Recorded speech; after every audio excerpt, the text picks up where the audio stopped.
Well, what to say?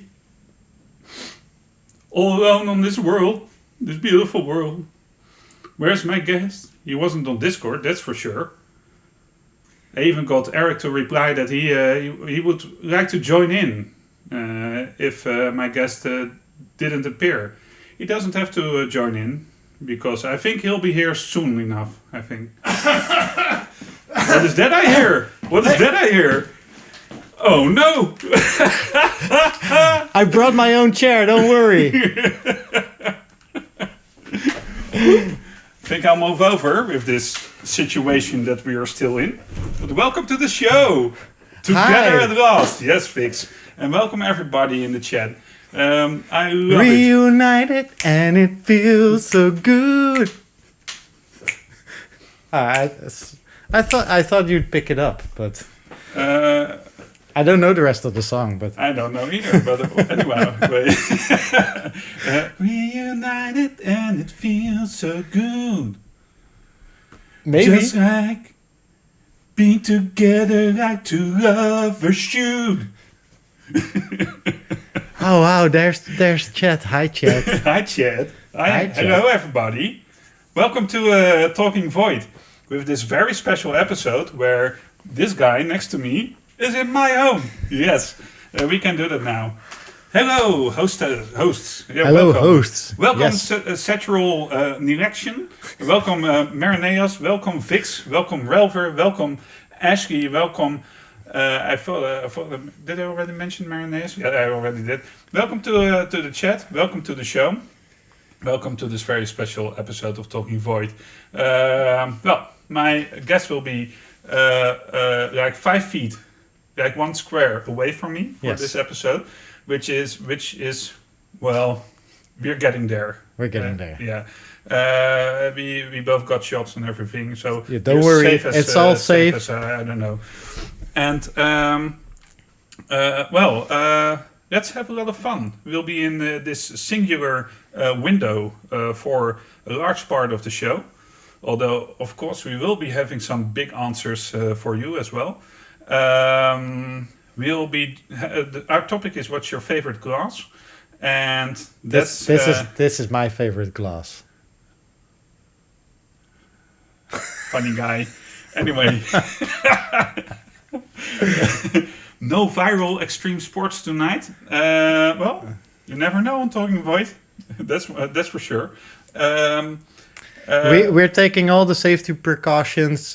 We haven't made out yet, as we would normally do. So Sure. Yeah, it's been like 1.5 years. Hello, listener. Welcome to the stream. What trickery is this? Yes, it's reality. Dread Pirate Shanks. Well, hello. I think we're going to need a cricket emote. Can you do a cricket? no, I can't do cricket. I don't know. I can try, but anyway. I have some crickets back in the office. Oh, go get them. No. No. The dad jokes are real. Yeah. We're acting like we're like hypersexual beings, but in real life we each have children and wake up too early to even think about anything related to our extremities. Anyway, extremities. Did I pronounce it? No, I just don't know what you're referring to.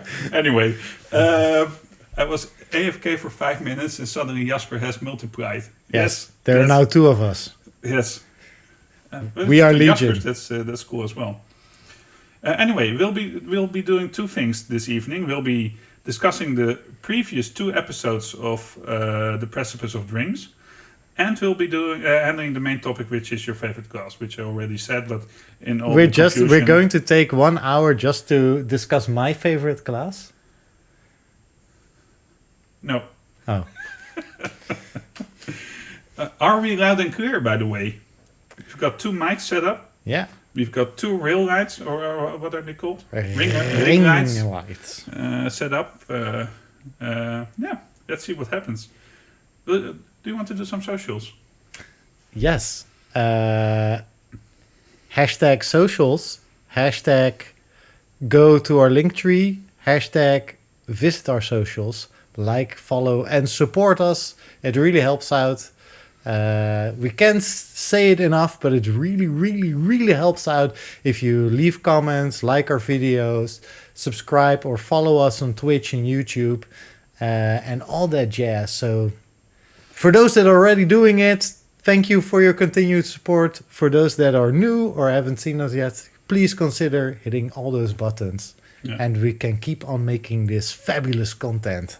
Yeah, we are approaching 1 year of Voidcast. We have over 100 hours of content on our YouTube page already. So there you go. There's a lot of things to click like on. Yeah. Now that you give me that bridge anyway, do you know what the next episode of The Precipice of Dreams will be? I think it will be our anniversary. It is our anniversary. Yeah. Our first episode was on the 2nd of June, which next week is like the 1st of June on the Monday, I think. The 3rd. Something How like does that. it work? Years, man. Calendars, I don't know. Stuff happens in between other stuff. I think Imagine that's what how will it be goes. possible when everything's back to normal. 3 or 4 people in the same screen. 5. Yes, we will have a face here and maybe one here from the ceiling upside down. It would look very awesome. Yeah. You know, the only thing that why we aren't sitting more further away from the camera is because this screen, which wouldn't fill our backdrop, which is a piece of cloth, by the way. Yeah. But you've probably noticed. We would be, if we moved further away from the camera, we would be in the kitchen. As well. And we would be smaller. Yes. So that would be your loss. But you could see my fabulous socks. Wait, I have to show them. See, it's Oh, can you see it? It's Socks Machina. the truck's making that. Well, never expected that to happen. So, welcome to the show. I think it's we are ready for an introduction video, and after that I'll start the show. We are. Yeah. Here we go. Bye.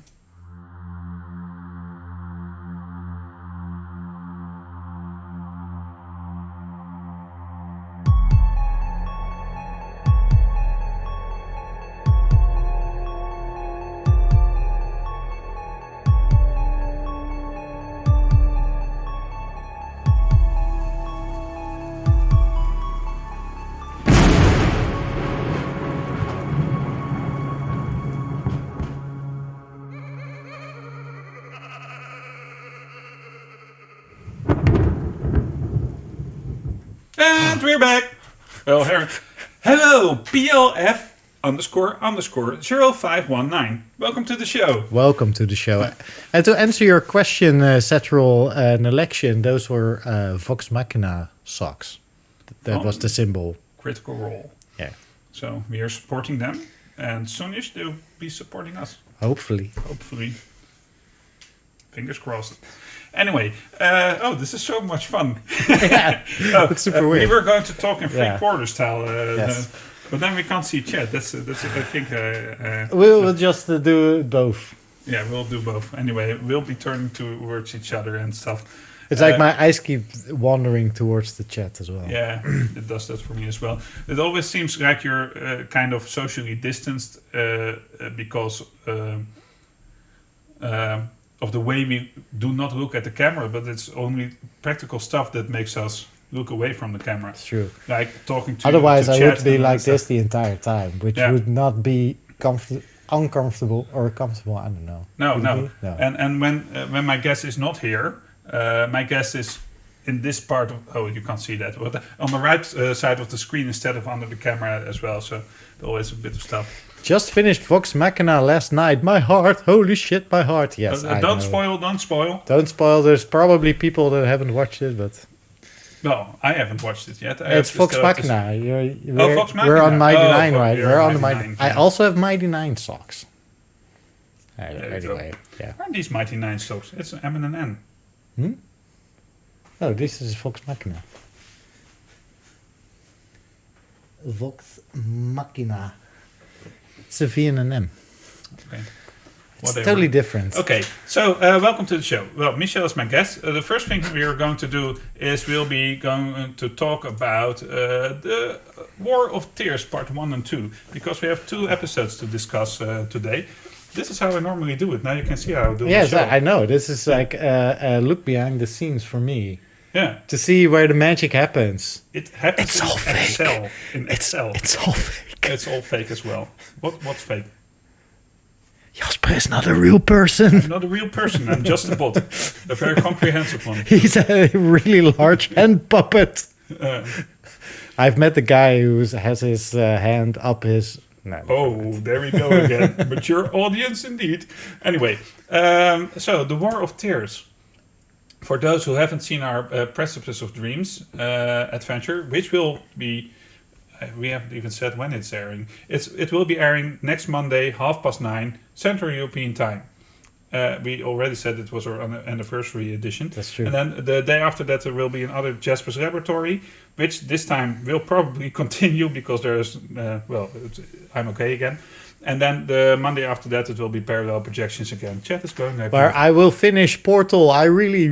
Believe me, I will finish Portal. But yesterday I couldn't make it, unfortunately. But I had to go.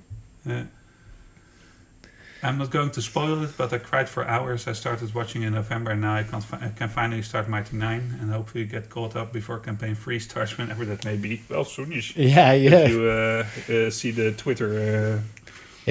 If Matt Mercer's Twitter is to be believed, it might be sooner than later. Yeah. Okay. But the War of Tears, that's what we are doing now, which is funny. Yeah. The War of Tears isn't funny, but what I think is funny is that normally when we do our episodes, we discuss after the episode what the title will be, and it often has something to do with something that happened in the episode, and now it's an ongoing thing. Yeah. Yeah. So we are in part 2 of the War of Tears. We have no idea how many episodes the War of Tears will be. We don't know how many tears there will be. That as well. Probably a lot, because I think it's because of the tree, right? Yeah, because it's a weeping... Tree. Weeping willow, kind of. Willow, yeah. Huge weeping willow. Which drips like... I see it as kind of crystalline droplets that shift through the branches and don't actually drip on the floor, but give this feeling of light that reflects on it and everything. Beautifully said. Thank you so much.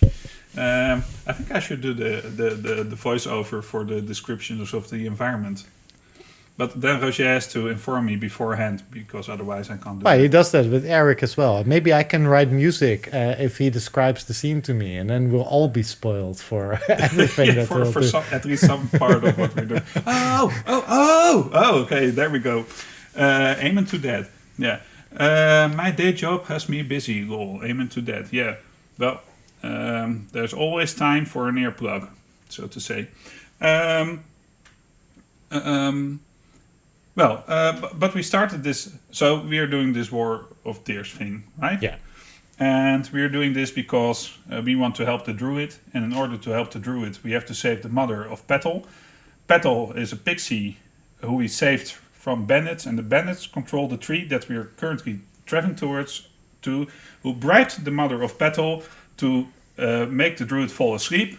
So if she knows that her daughter is safe, we are going to reverse the process and in the end save the whole damn thing, so to say, right? To sum it up, save the cheerleader, save the world. I didn't know she was a cheerleader. I didn't even know sports were a thing.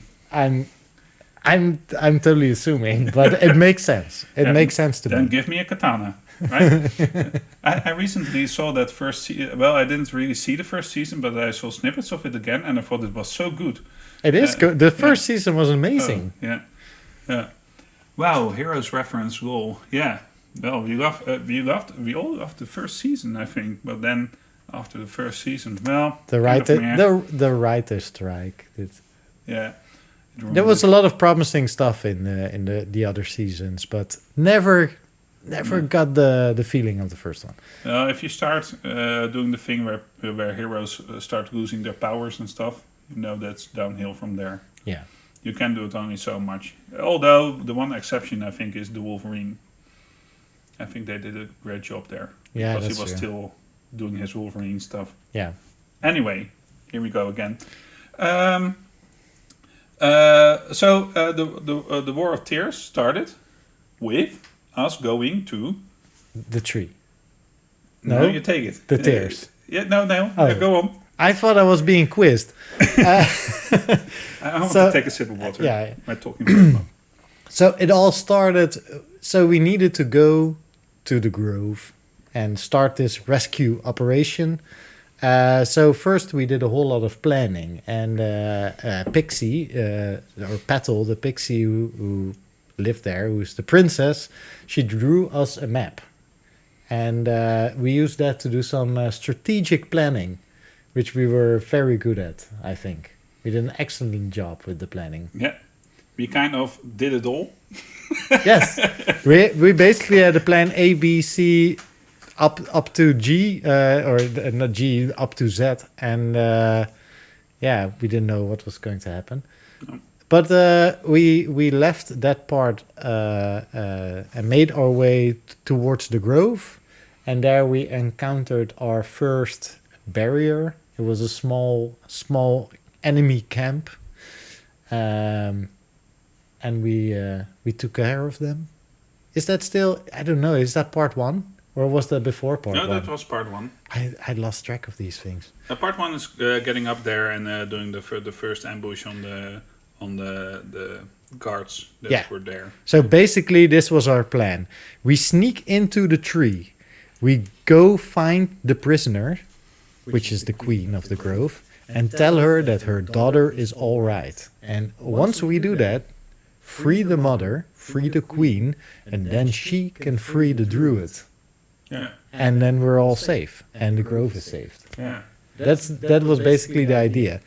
But in order to sneak in this, to sneak into the grove, we didn't really know what we could expect there. We didn't know how many enemies there are. We didn't know where they are camping out. We didn't know anything. So we had to do some scouting, and we had a lot of different plans. But one element of the plan was we had a small army with us, or a unit of Spriggan, who were going to help us out. And the idea was that they were going to form a distraction by doing some guerrilla attacks on the enemies. And then once they're occupied with all of that, then we can sneak in. That was the idea. That was the idea, I think. So we have an echo, apparently, which means that your voice gets delayed through my mic. Yeah, that's a thing.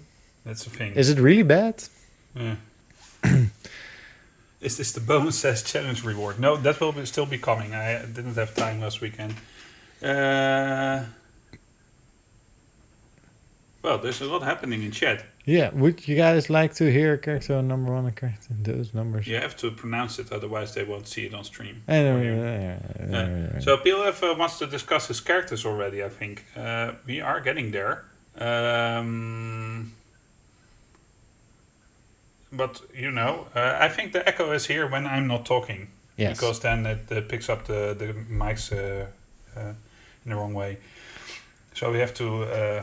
Well, I shifted my microphone a bit, but yeah. We'll get there, PLF. But if you already want to discuss it in the chat, go on. Maybe we can... what you could try, Jasper, is aim the... Yeah, so maybe put it over here and aim it that way to you. Okay, then I have to do this. Because, yes, that's how microphones it's work. on the screen. Well, anyway. It's closer to me now, but it's aimed away from me now. Let's Is this see what better or happens. worse? Well, it was okay again, so the echo is gone. Okay. Yeah, so that was the idea, and I think we did quite well, actually. There's this point when you are doing a lot of preparation, and I think Roger said this on stream as well. No plan survives contact with the enemy. I think ours kind of did. Yes. Because we had a lot of contingencies. Spoiler alert. Yeah, and the funny thing is, I didn't think that it would, but once I let go of what could go wrong because of all these options and we just started doing it, it went quite well actually. Yeah. And actually it went so well that we kind of climbed the tree in a quick pace. Yes, yeah, we were quite surprised with that, and I don't know what Roger thought of it. I think he's surprised as well that we already got there. Whoa, poopling. Is there a plan to get out? Well, I have wings. Soul Wings have wings. We can just fly out, the two of us. And I can teleport, but not over a great distance, but I can teleport in short increments. So. And Thomas will see as a how you call it, a casualty, He can just jump off the tree, and then that's his way of flying. We've learned. Yeah. Then we can scrape him from the ground, and then he'll be okay again after cure minor wounds. True. At least if he didn't get too damaged in the process. Thomas can fly, he just can't land. Says Esner. That's true. Anyway, but yeah, so the first camp, we I have to tell you this, but during the episode, I was getting a bit almost ticked off because we always have this internal struggle of you want to be your character, or you want to be in character and make in-character decisions. But on the other hand, I'm also the player that wants to do this encounter perfectly. And then we had all these things planned. And then if things don't go as planned because people decide to do other things, you get this moment where it's like, no, but we need to do this one thing or that thing. Don't know what I'm talking about? No. All right. Well, I can imagine. Yeah, but I didn't have it in this instance. No, it was in part one at one moment. I think it was with the sleep.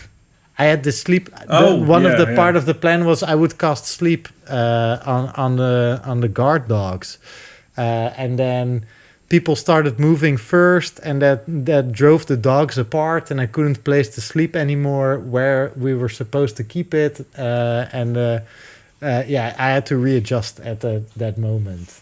Yeah, and that put you off, kind of. A bit, because at one point, I mean, it really doesn't matter, but at that point it was really, no, but this was the plan. We are supposed to do this. Well, why are you survives contact with the enemy? Yeah, why are you ruining my perfect sleep? Yeah, well, actually it did go off quite well. Mm-hmm. In the end, it went all perfectly. Yeah. Well, I think that for me it was really letting go of that kind of stuff that did it for me. And the other thing is that I kind of liked that we went back to a chaotic way of handling stuff instead of the more tactical way in which we did handled Emira and everything. Emira was a hack, which we defeated. We'll leave it at that for those who didn't see the episode. But that was a really tactical as really players. Tactical. And when we started this whole adventure, the thing we did was we did all kinds of silly things, really, like getting up in the middle, collecting my pants when I was still the other, not pants, but pans, like, cooking utensils. Just to give a example, I think our first combat, I thought it was a good idea. Like, my character never experienced combat before, so the first thing that I did was sort of fall down, scared, move back away, instead of taking any actions. And you did the same thing because your character was sort of naive in this. Yeah, what's happening here? And comprehending stuff. But there's that's super in character, but then you're not really playing the combat encounter, as it were. The most strategic. Yeah, so we were playing the combat encounter, but with a lot of leeway. It always reminds me of this thing where I hear this story from a player who went into a kind of a veteran party. And the funny thing is, I don't understand this story at all because there's no real right or wrong way to play Dungeons and Dragons. But he told me that when the encounter was already hard, they would tend to push open an extra door and let additional enemies in, which is very dungeon crawly. And he was amazed that they did this instead of doing the tactical thing and handling each room in concession. But I think this is just because that group knew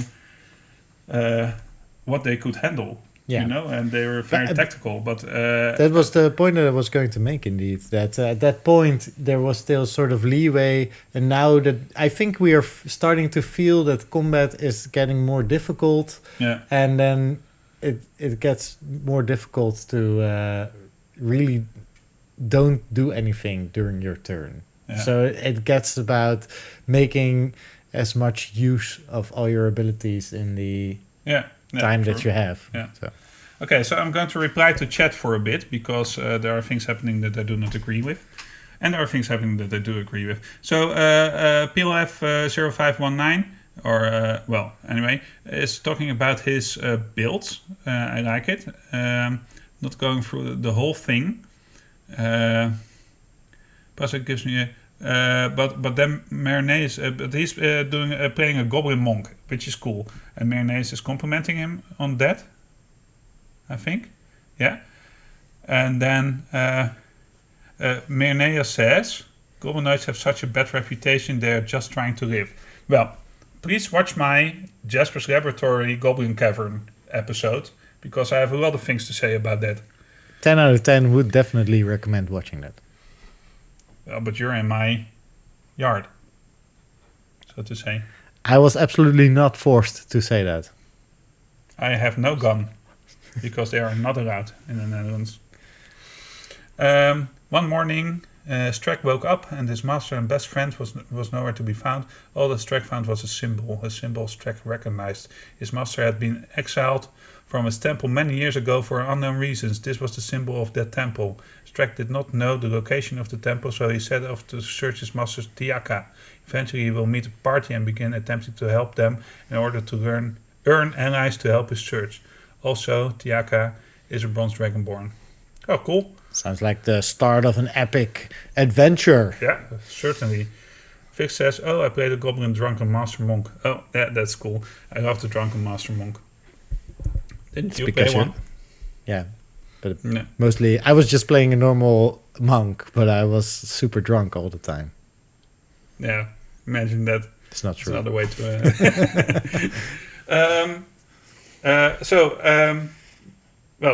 there's less leeway now in combat, but I think we felt it here, because those first encounters, we could get hurt, and we did get hurt a bit, but it was... He was never going to kill himself when we were still level 1. He was. I'm talking about level where we are now. So... And he might still, I talked about this with Michel before we started the episode, that I still have to build a reserve character because I have no idea if Bowen is going to survive. So Michel asked me, don't you want to play him for a longer time? Wouldn't it make you sad? I said, yes, it would make me sad, but that would be a new feeling for me as well because I've never experienced that before. It would be really sad if Bowen died, but, building an additional character would be fun as well. I love building characters and thinking of backstories and creating them and figuring them out. But there's still so much story to tell with Oddleaf that I would definitely not dying now. No. So we have to. So the bottom line is we have to be a bit more serious and a bit more strategic now. But none of our characters are really super strategic. So there's this. We are going into the meta at that point. Yes. Yeah. And I think that's okay. It's fun. Yeah. It's fun to do it that way as well. That's how we play. We do funny stuff, and then when it gets really serious, we get really serious. Really serious. Yes. And I think that when we saw the last map on the last episode, I think that we have to get really serious because that room was packed. Ooh, so okay. So let's talk about we make our way to the tree to some encounters, and we are at the tree, and now we have to go up the tree, and there's 7 levels, and on every level, Roger had some encounter prepared for us. Yeah. Right? There were some guards, there were some guard dogs, there were maybe some animals that were caught from the wilds. He mentioned a bear with a owl head, owl face, or a bear owl.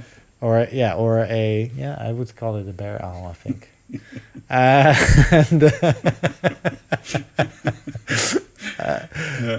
Anyway, so we had to go up every level, and I think that we sort of prepared to fight our way up at some point, but of course we started with trying to manipulate them into, or just we sort of tried to blend in, like, no, we're one of you, we can go up. We were literally bluffing our way up. Yeah, we were bluffing our way up, and we had these guerrilla attacks by the small army as a distraction. So they were all focused on, we're under attack.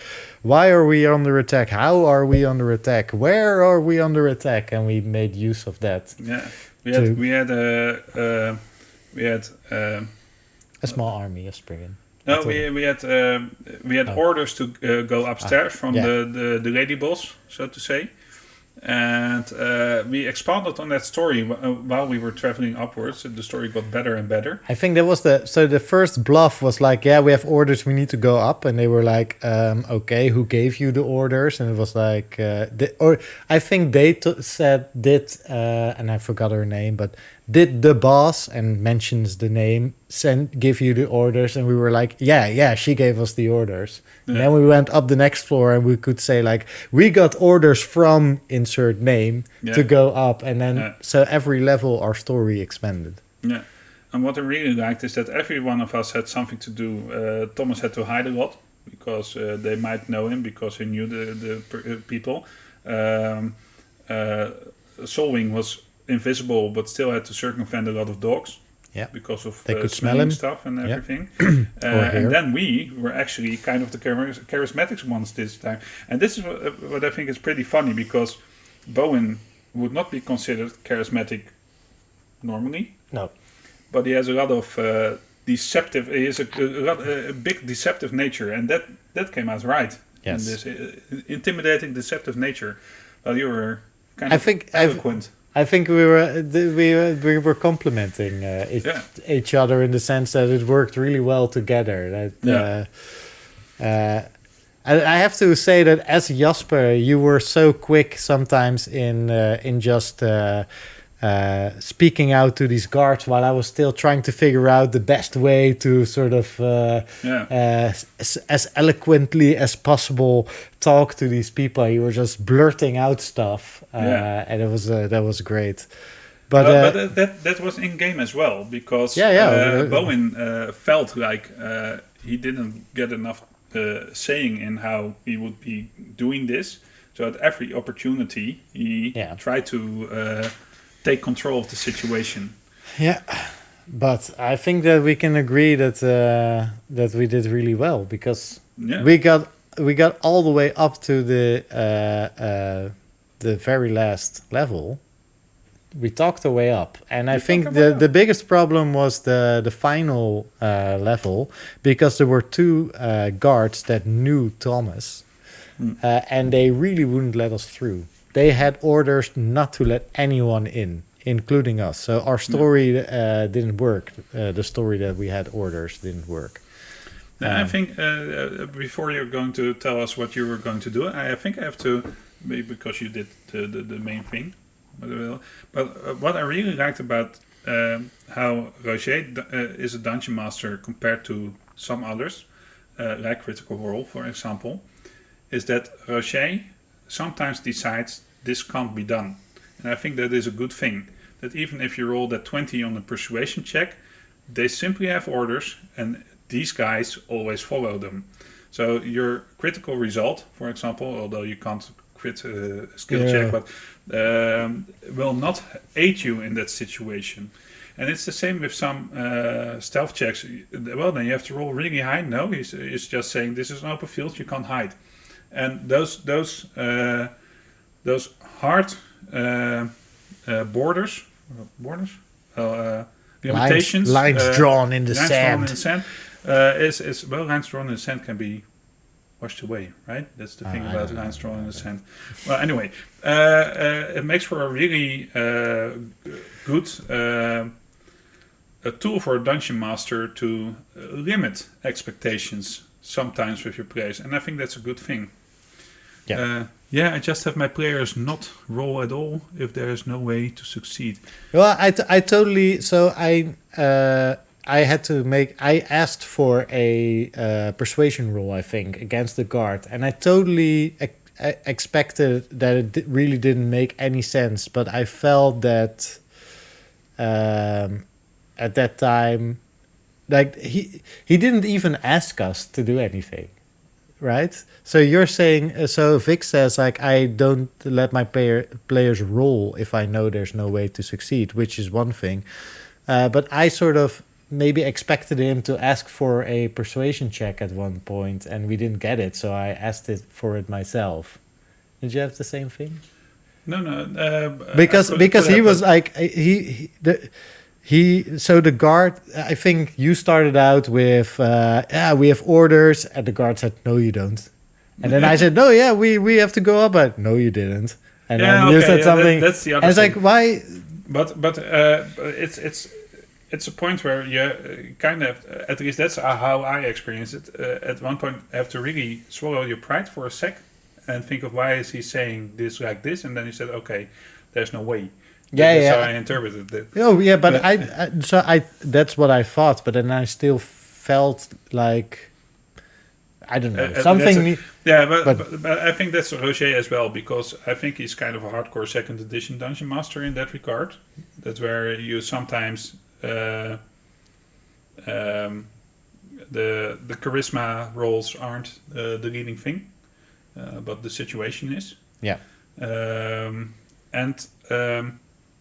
I have a tendency that when we started playing 5th edition and I did my parties as a dungeon master, that I wanted to get all the rolls in, but then at certain points things started to happen that I really didn't want to happen, but for some reason, because the roll was so good, it did happen, and that frustrated me very much as a dungeon master, because then I think, But I think that what you said for social encounters might sometimes be questionable for people, but if you put that same scenario in a high jump, it would never be questionable, right? So if I told you, like, there's this 100-meter gap, and somebody says, can I make an athletics roll? It's like, you can roll a natural 20, but even then you can't jump a 100-meter gap, right? There's... Yeah. So it makes total sense that you have any questions for us in chat, just ask them concerning Bowen, concerning Altreef, concerning the adventure. last episode. Yeah. But anyway, what did you do then in the last... And I have to say... for my second level spell, I chose the spell Suggestion. And I've been holding on to it for a long time. How long have we been level 4? I don't know. Not that long. Anyway, I never used it until now, and I felt like it was the perfect moment to pull it out. And of course, once you start casting a spell, usually that's the moment that you roll for initiative or whatever. But thanks to you and you're yapping away at this guy, and Roger allowing it as a distraction, I was allowed to cast this spell. I suggested that this guard guy go down all the levels of the tree, through the forest, back to the portal, and go back to his own world. And he did. And he did. And this is such a good way to use suggestion. I think I might have told this on Talking Void in a previous episode, but I had a party that had suggestion at the ready, and they were in this magic shop, and the guy had like 4,000 GPs worth of gear, and he made a suggestion and said, "You're going to sell it to me for 200 gold pieces." They succeeded, so he sold them for 200 gold pieces. But then, if the thing has been met, if you the sold it, suggestion ends. And then, and then the high-level wizard, which was the owner of the magic shop, was going like, what just happened? And then they were in real trouble. You know what I really I think one of the best suggestions in a movie is we just discussed it. It's the worst movie in the entire thing, but I think it's in Wolverine Origins, where at the end this telepath tells Stryker to keep on walking until his feet bleed, keep walking north, which is a great suggestion. But don't put the until your feet bleed into it, because then there's a moment where it can stop right after 1 kilometer. Yeah. So, I always thought that was a great one. It's just that's basically the one that I did. Just keep walking north. Just keep walking north. I suggest. X-Men Oranges, Tangerine. No, it's a great one. Not the movie. The movie's not great. Okay, well, PLF, I'm going to let you roll your story by in chat. I really like that you're doing it. We have to stay a bit on track. So that's for everyone in chat. Echo is back. Now I think that Eric is just making this up because he's playing an Echo Knight and he feels he needs to be included for some reason. Yeah, I think so too.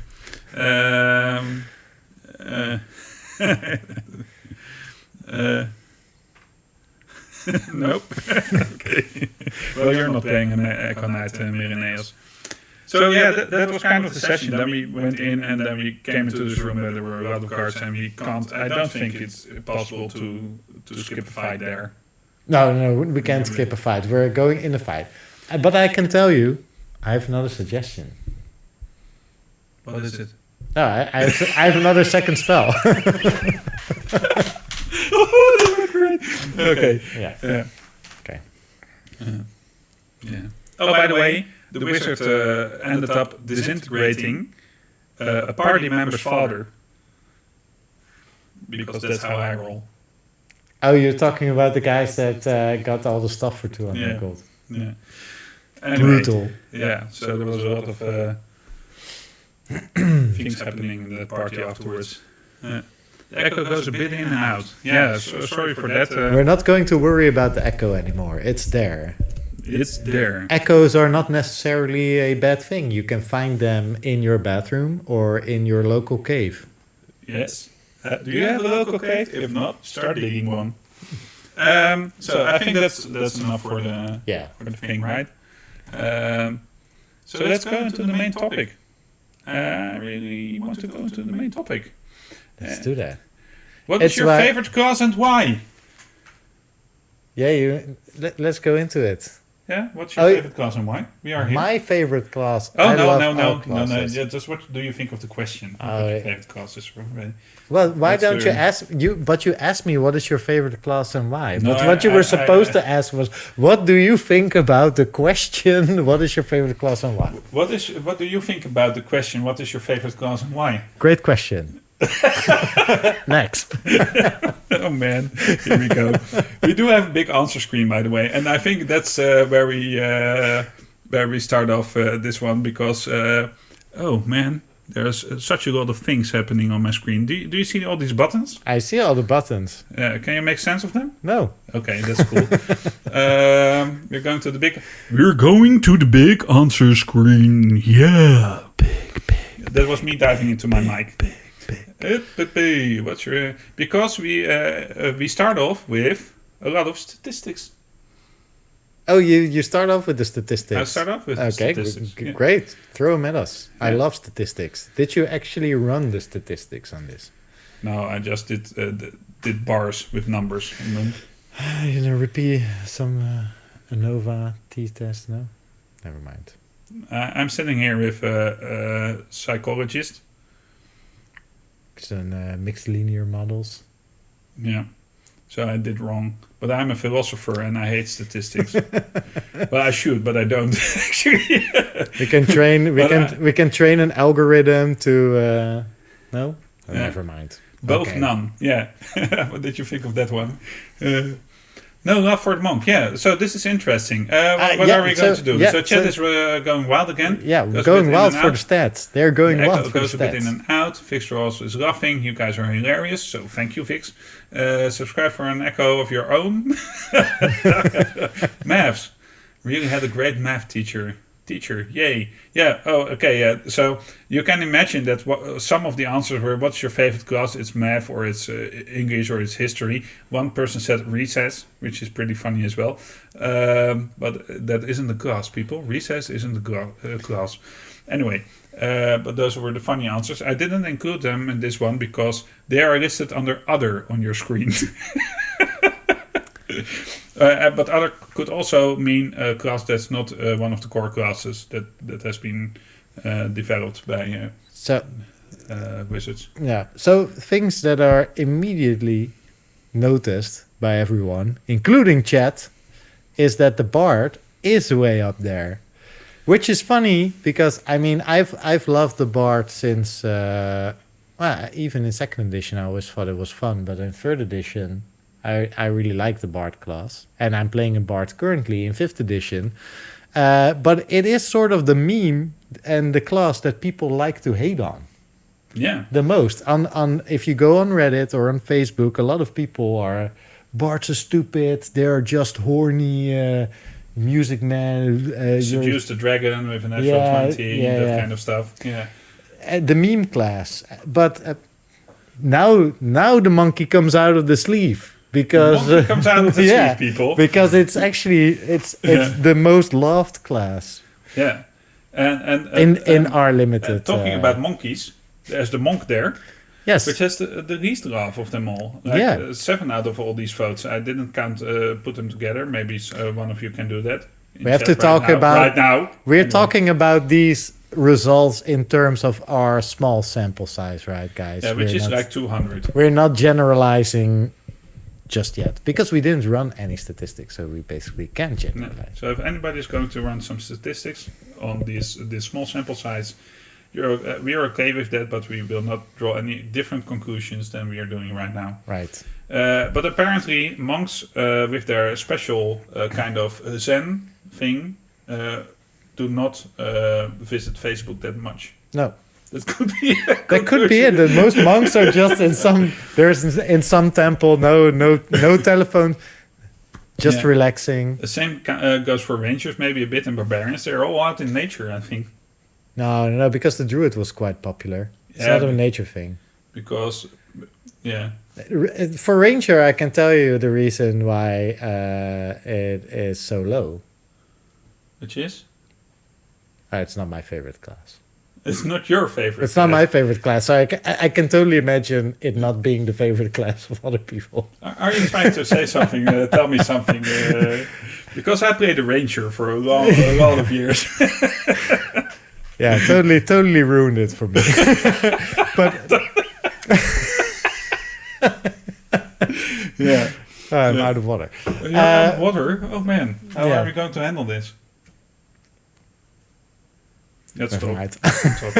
Anyway. Let's keep talking. Yeah. The other thing that I thought was really cool was, so I did a count yesterday, that did not have the full stats that you see now that Jasper did, but in my count, Bart was also first, and the other 3 that were sort of in second, third place were fighter, rogue, and wizard. And you can see the wizard and the rogue are still right behind the bard, and I thought that was funny or great as well, because those are like the initial 3 archetypes, I think, like the original, like wizard, fighter, rogue. Yeah. Right. Yeah. Not. Clerk. Clerk is there up there as well, but 4th one in a way. Yeah. Yeah, but rogue and wizard being on top really made sense to me. Yeah. I misread monk for mum. Yeah, well, mum is not everybody's favorite class. No, not everybody's favorite class. Rogue is my favorite. Well, Fix, you and a lot of other people. So let's talk about originality. Just kidding. Let's talk about rangers. Well, the funny thing is that where Bard got a buff through every edition, Ranger got nerfed like hell. Yeah. Because I think in 2nd edition they were actually kind of a fighter plus, but in 5th edition they are the most imbalanced class that there is. I saw this Snapchat video thing or TikTok or the whatchamacallits, and there was a video of some guy who clearly has some skills with archery.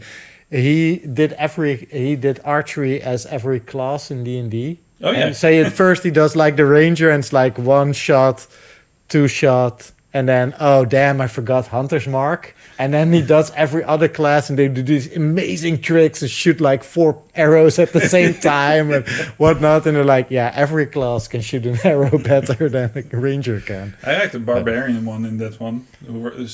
Just runs. Starts hitting the target with the bow. Yeah. Battletoads? What are Battletoads? Battletoads, you know, the game. Super Nintendo. Oh, 16-bit? No. Battletoads. Game Boy. I have got the Switch right now, but I never had a... Well, I had a Game Boy as well. And I had a Wii. Well, I guess I'm a Nintendo kind of guy. Ah, yeah, it was a Nintendo game, I think. Yeah.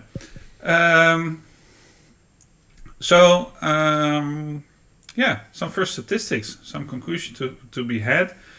You know, the other thing is that how we set this up is we are going to talk about. I've got an answer. Insert generation gap between Jasper and Michel. How old do you think we are? I'm obviously like 10, and you're a bit 10-year-old. 8.5. 8.5. Yeah. At least 17. Well, at least 17, because we can do mature content. Yes, we can. Both older than I am. Yeah, that's true as well, Herstef, but you're the grey one. Well, he's the greyest one. Let's put it that way. That's all this pandemic stress, you know? We're greying like mad. Oh, for me it was the PhD stress. It's the thing. Like, I've seen so many colleagues go white or grey during their PhD. Well, I never expected Sorcery to be so low. I can. Same reason as the Ranger. The funny thing is that the Sorcerer comments were quite widespread in how they approached it. There were those who told about how they liked the Sorcerer for the background options, and there were those who said, well, it's a better healer than a cleric, for example. You know, because you can meta magic your cure wounds with the Divine Soul the subclass, and heal someone at range and do all other kinds of stuff. Sorcery is kind of, well, in this 200 answer sample, it was more a class that gave you options to do other stuff better or worse, but at least have a great story behind it. Yeah. Sorcerer plus Warlock. Yeah, Sorlock was a specific answer that was mentioned in somebody that said, "What's my favorite class?" It's Sorlock. Yeah. Which that's basically 2 classes, but we let it slide. We put it in the other category. Yeah, we did in Sorcerer and Warlock. No, I think we did. I did. Oh, you did. Sorcerer and Warlock. Yeah. No. Or I skipped that one. No, I don't know. You see, we handled our data with care. Yeah, and that's what it's all about. So conclusions, conclusions. So thanks for adding stuff. Notiru, same with Paladin and Warlock. Generate smite on short rest. Yeah, the hexadin or the pally lock is known powerful combination. Yeah. A lot of charisma based classes actually can combine pretty well. Yeah, I know. I'm playing a Warlock bard. Yeah, imagine that. And the other thing is, I think it's the kind of combine the battle master with like any other class. Yeah. So 3 levels of fighter. When I started the poll, fighter stayed at 1 for a long time, and then suddenly started rising. I think that's pretty cool as well. Funny thing is that we asked this question on Insta. So I think this is mostly the Facebook answers because we got so many there. But there are some answers on Instagram, and those were mostly Ranger. Like, I think there were already like a couple of Rangers in there. So, but there were only, I think there were 10 answers. The 4 of them I were think Ranger. that Ranger has a different kind of history as well, at least in Europe. I don't know how it is across the pond, so to say. And that's that a lot of Dungeons and Dragons players on Europe started playing around in the 90s, early 90s, late 80s. Then you had the Robin Hood series on. Yeah. So it was cool to be an archer. So it was cool to be Robin Hood, and then you played a ranger, and that stuck for a long time. I was in a reenactment society, and a lot of people came because of that show, and all the women wanted to be like herb ladies, and the men wanted to be rangers. Yeah, I heard something completely different, but I'm not going to say it out loud. Okay, let's. Is there anything specific? Ladies who work with herbs. Yeah, herbs. Yeah. Okay. Not herpes, if that's what you're referring to. Now I've said it on stream. Man. It doesn't matter. Mature content. So yeah, do we need to say anything specific about the stats in general, or shall we just go class by class, or some answers, or what? The answers? Yeah. Because I am to form a bridge, based on these stats. I'm really interested to hear what some people say about these classes. Oh, well, Michel, it's so funny that you're saying it like that, because that's exactly what I've done in these answers. Although I have to say that the cleric ones were the shortest ones. Well, I can add to that. Okay. Yeah, you can? Yeah. Okay. Well, great. Okay, so my short answer for what's my favorite class is all of them. I really like all of them. But if I was forced to only name one, I think I would go cleric. I think. Yes. Okay. But we get there. Okay, so this is... Well, now it's easier for me to say my least favorite ones, which are Sorcerer and Ranger. And those are the two. I think I've played every other class once somewhere down the line during my 25 years of playing Dungeons and Dragons, except for Sorcerer and Ranger. Well, actually, I don't like Sorcerer that much either. It's just a bad wizard for me. Well, I like the idea of meta magic. Don't get me wrong, but I did like the third edition Sorcerer though. Although, yeah. I just love the old school idea of preparing spells, and I think I was reading the Books of Amber at that time. And you have Corwin, the main character, and then his son Merlin is a caster. And there's one chapter where he describes how he prepares his spells in the morning, and it just made so much sense to me, and I thought it was so cool that that stuck with me. And so I really like that way of... And the Sorcerer was a sort of response to people saying, I don't want to prepare my magic in advance. I think it's stupid. It doesn't make sense. I just want to call fire. No, that's the fun part of it. Yeah. Right? Yeah. Yeah. So as says something general about stats, we only draw conclusions after throwing a 1 on a d20. Yes. There we go. You heard it here first. And PLF says, imagine the minimum Warlock investment required mixed with the good of old Assassin Rogue Paladin combo. The surprise auto crit plus sneak attack plus high level smite. There's just so many things you can do with any combination of classes. Yeah, that's the other thing. And I think the one who does the fighter answer says that as well, is that the main features of the classes are loaded in on first and second level. Yeah.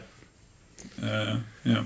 I recently saw so I was rewatching some of the one shots of Critical Role, and they had this Darrington Brigade one, and there Taliesin plays the Owlbear, and he's basically Batman. Yeah. But he's the Owlbear. But he combined Barbarian and Rogue, which are two classes that you never see combined that much. No. But it is funny for the character. But then he started his first attack, and he said, okay, I'm going to rage. I'm going to reckless attack. And at the moment he said that, it's like, reckless attack, he has advantage on all his attacks. So he can do sneak attack. He can make his own advantage for sneak attack. I thought that was pretty... Those are like these combinations that people don't really think about a lot. And then you see them together and it's like, that actually makes total sense in mechanic-wise. Did you see what they did to the rogue in Tasha's? They gave it a new feature that simply says, when you take a bonus action, and you have advantage on your next attack. Really? Yeah. I should mention this to the rogue in my Sunday evening party. Yeah. Well, I should not say this to Rocher because then there's no fun to be had in my campaign anymore. Yeah, I know that's true. But that's the thing. Here says sexual election about the natural one.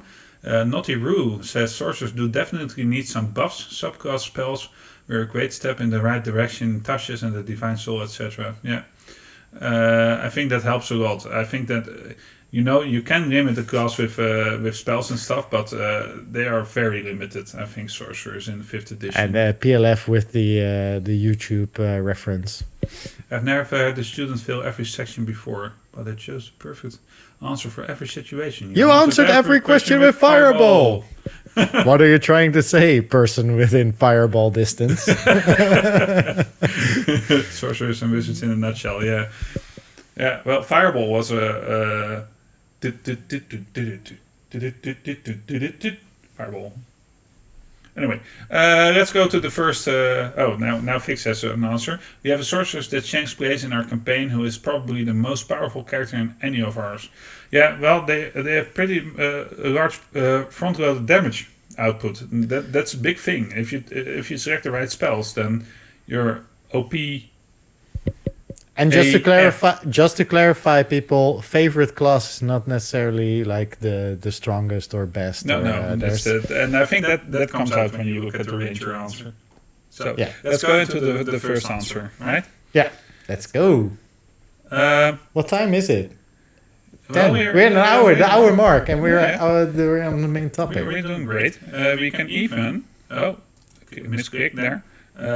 Do this again because we'll be having some small answer screen answers. Scotland. The entire country of Scotland answered this question with I like the monk. It is a class not based on acquiring wealth and riches but self-fulfillment. The simplicity is a huge reward. All you need is a story and you are off as a monk. Being able to conceivably do as many badass maneuvers as possibly helps. I love monks. I love the fantasy of a monk.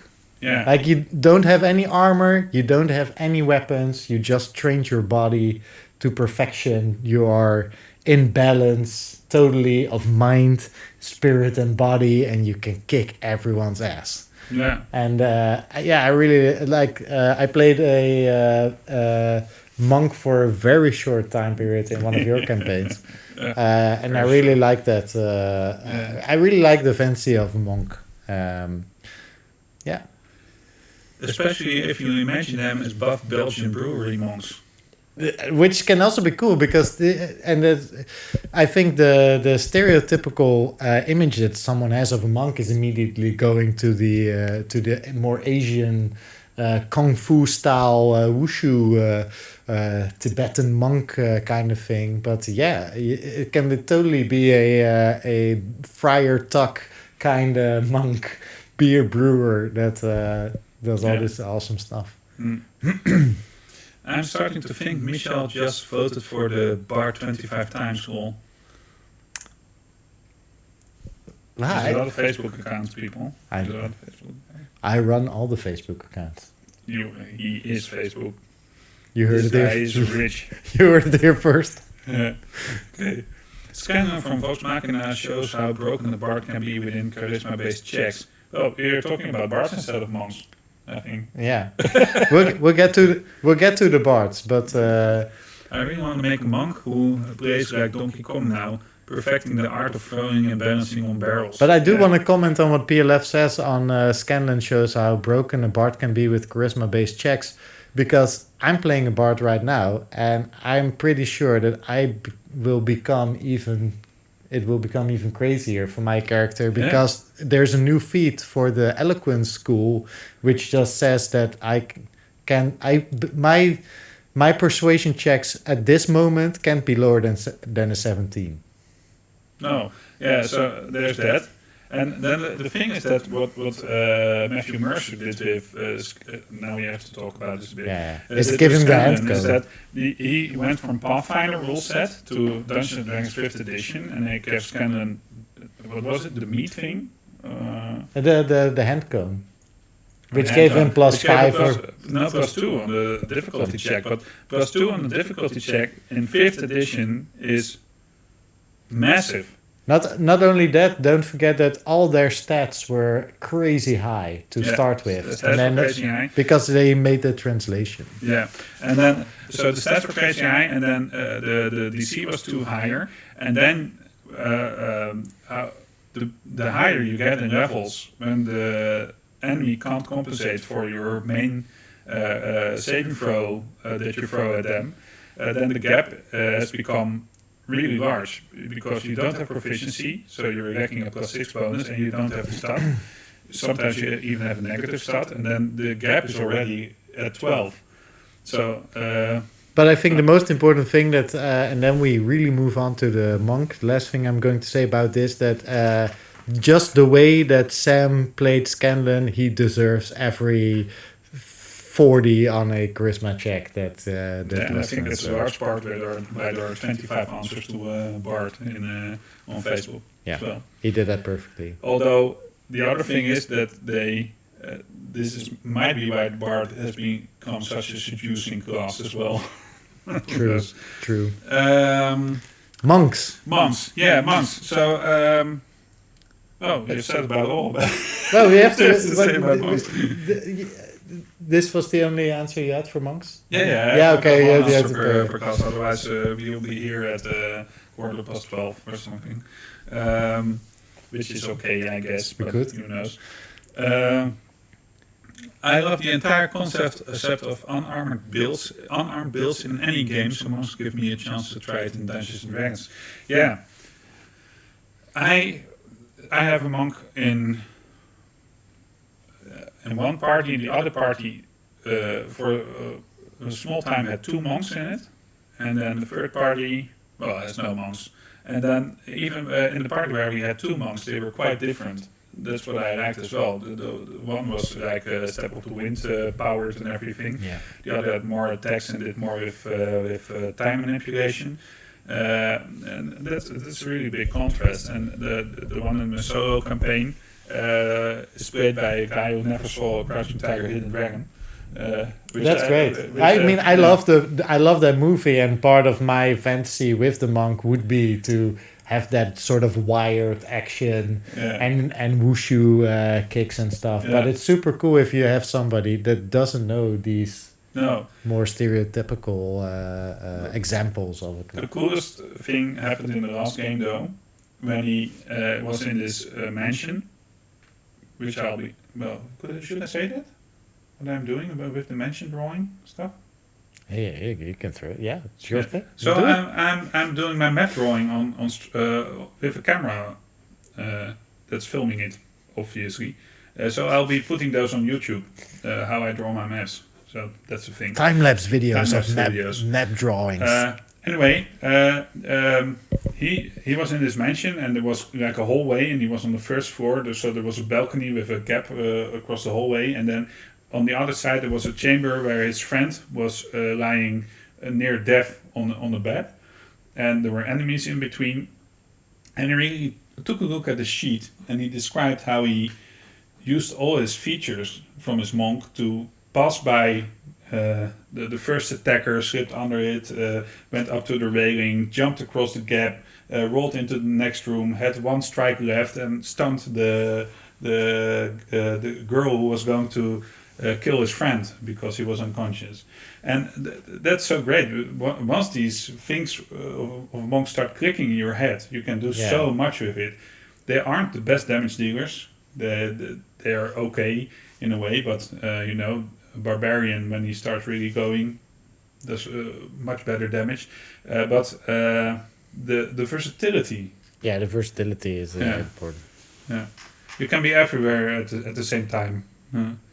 EU and USA monks might spike after the Shang-Chi release coming in September. Could be, yeah. PLF says, so with that knowledge, my psycho Asperger's brain will instantly thought, imagine that power coming from a goblin, and thus Strike was born. Okay. Yeah, so yeah, that's the character that he was describing earlier. Yeah. PLF has described the character a goblin monk, and he really made a thing about it in Dungeons & Dragons. So cool.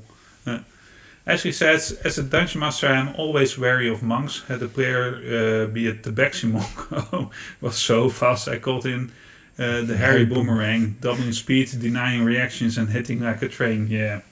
If you give a monk the mobility feat, mobility or sentinel. Or sentinel is okay, but mobility, just make one attack, don't provoke any attacks of opportunity during your whole movement, and then have the tabaxi feature where you can move double for a single round. Yeah. Monk already have increased distance. Yeah, right? So speed. So you easily move 120 feet with a Tabaxi monk on a single. Vix says, I played a Tabaxi Drunken Master monk with the mobile feet. yeah, indeed. Yeah, it was so annoying, but ultimately the DM accidentally killed her. Yeah, but that's the funny thing. They can really get isolated, for example. That's the big thing. Or they cannot see something that's happening in an area, and they are the first one to move through it, for example. So, yeah.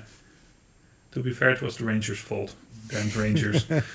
So, is that about all we have to say about monks right now? I think so. Yeah. But a great answer, and it is the self-fulfillment part of a monk that does it. Although that can be a thing that you have from the start, or a thing that you yearn for. Yeah. Brian says, Ranger. I've always played Rangers because, well, I am one. I grew up in West Virginia in Boy Scouts, and all my life I've been in the woods, hiking, camping, canoeing, kayaking. I regularly go into the Dolly Salts wilderness by myself for days on end, head downriver in my kayak for days, and in 2016 I attempted the 2,200-mile Appalachian Trail. I think I said that right in one go. Making it 1,400 miles from Georgia to Connecticut, but before I was forced to stop by unforeseen illness. I have the feeling that it might be it might be something like the Appalachian, or I don't know. I felt it's not. I don't think it's an English word. It's based on an English word. But people who are American and are in chat right now, please say that I said it the right way. You did. Bill Bryson wrote a great book about the Appalachian Trail. That's so cool. No touching. Anyway, Mary did a thing wrong on television, on live television.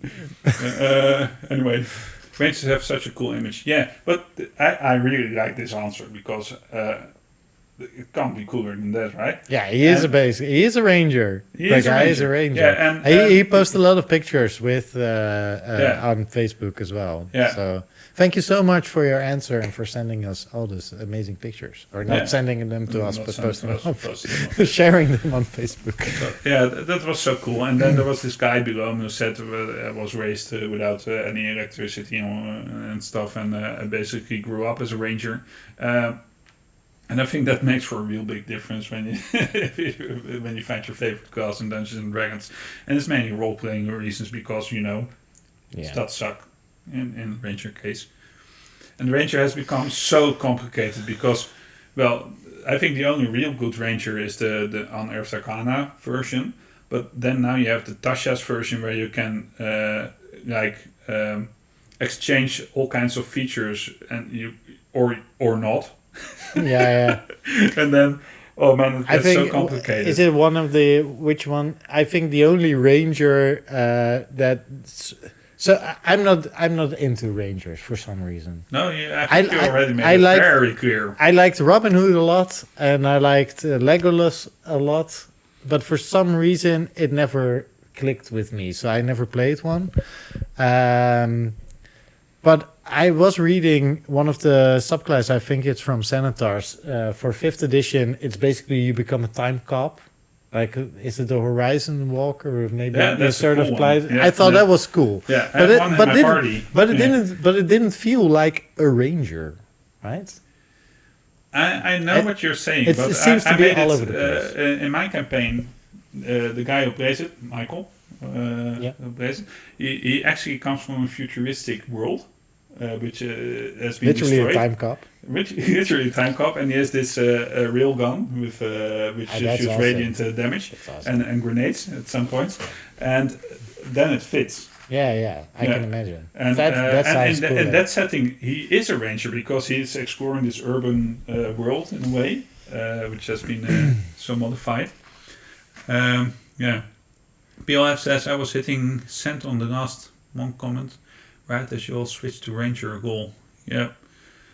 Ashley says, I have a Drake Warden in our Sunday game. Summoning drakes for fun to cause havoc is fun. Yeah.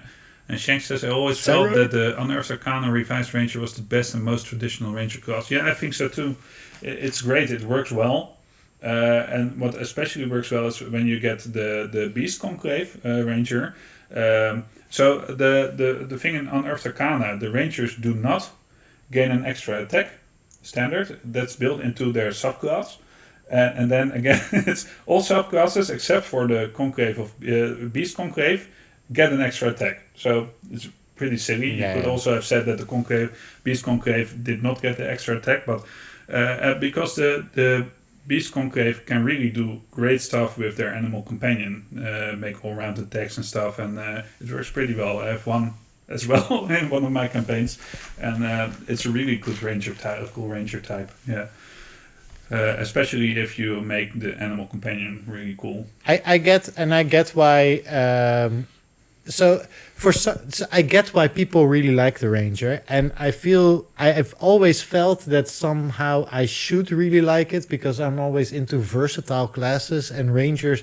So if you take third edition ranger, for example, you were a very decent archer, you were a very decent spellcaster, you were quarter or a half spellcaster, I think. Quarter. Yeah, you ended at third level, so that's you had some spells, and you had your animal companion. Oh, fourth level.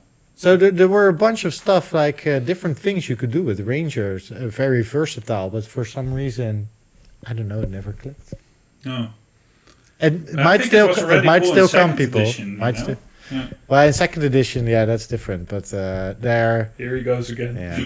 I played a ranger. I played the fighter. Yeah. In that edition. Yeah. Vic says you're speaking right to Shank's heart right now. Oh, that's cool. I had a halfling that wrote his wolf companion. Yeah, that's cool. And PLF says I had a similar ranger ID for a gnome with an eagle. Yeah, that's cool. Ashley says lucky wolf. Giggity. Giggity. Is that a thing? It's Family Guy. Oh, okay. Yeah, I don't like Family Guy. Quagmire. Do you like Family Guy? Giggity. Are we going to have a fight over something different? Let's not talk about Thor Ragnarok. Anyway, Vic says, I'm the same way though. I love ranger characters in shows, but I've never played one and don't have a ton of interest in it either. Yeah. Yes, Vix. Yes. I'm with Jasper again. Shanks is with me. And Vix is with me, so let's but fight it out. I think in the end Vix is with me though. Okay. We'll see. Let's fight. Yes! Yes! Yes! I have the talking void, Mark. I would like to rage. I would like to rage. Oh, I still have some water left.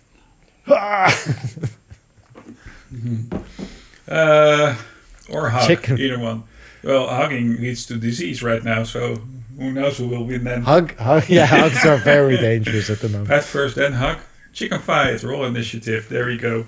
Oh, so complicated. Well, enough about Ranger, right? Yeah, enough about Ranger. Not that high on the chart, but certainly a class that has a lot of involvement when the people that responded Ranger were really into Ranger. Yeah, and more than just the sense of statistics. Yeah.